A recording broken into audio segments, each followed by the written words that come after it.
YCP social media అనేక ఆరోపణలు చేస్తూ ఉంది. వీటన్నిటికీ సమాధానం చెప్పాలని ఈ యొక్క విలేకరుల సమావేశం.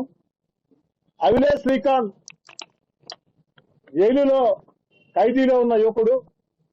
ఆ యువకుడికి పెరోల్ కావాలని వారి తండ్రి, వారి సోదరుడు నా వద్దకు వస్తే నేను ఇచ్చినటువంటి లేఖ, ఆ లేఖ ఇచ్చిన తర్వాత మేము ఇచ్చిన లేఖని తిరస్కరిస్తూ నేను గూడూరు శాసనసభ్యులు పాషం సునీల్ కుమార్ గారు, ఎందుకంటే ఈ కుటుంబం గతంలో నెల్లూరు రూరల్లో ఉండింది, ఇప్పుడు గూడూరులో ఉంది, అందుకని గూడూరు ఎమ్మెల్యే పాషం సునీల్ కుమార్ గారు నేను సిఫారసు లేఖ ఇవ్వటం జరిగింది.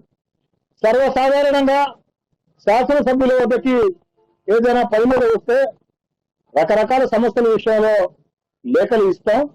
దాన్ని అధికారులు పరిశీలించి నియమాలు నిబంధనలు సహకరిస్తే ఆ యొక్క పని చేసి పెడతారు. ఒకవేళ కాకపోతే ఏ కారణంతో కాదో మాకు తెలియజేస్తారు. ఇదే సర్వసాధారణం. భారతదేశంలో కొన్ని వేల మంది ఎమ్మెల్యేలు కొన్ని వేల మందికి పెరోల్ లేఖలు ఇచ్చి ఉంటారు. కొన్నిసార్లు పనులు జరుగుతాయి, కొన్నిసార్లు పనులు జరగవు.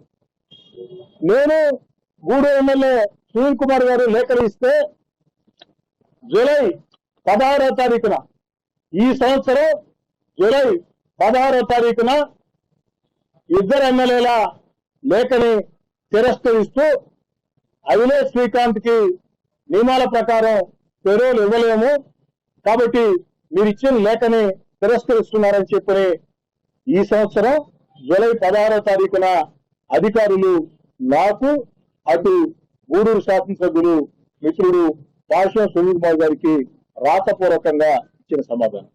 అయితే ఒక పెరోల్ విషయంలో ఇద్దరు శాసనసభ్యులు మానవతావాదంతో పరిశీలించి న్యాయం చేయమని లేఖ ఇస్తే అధికారులు తిరస్కరించారు. వారి కారణాలు వారికి ఉంటాయి.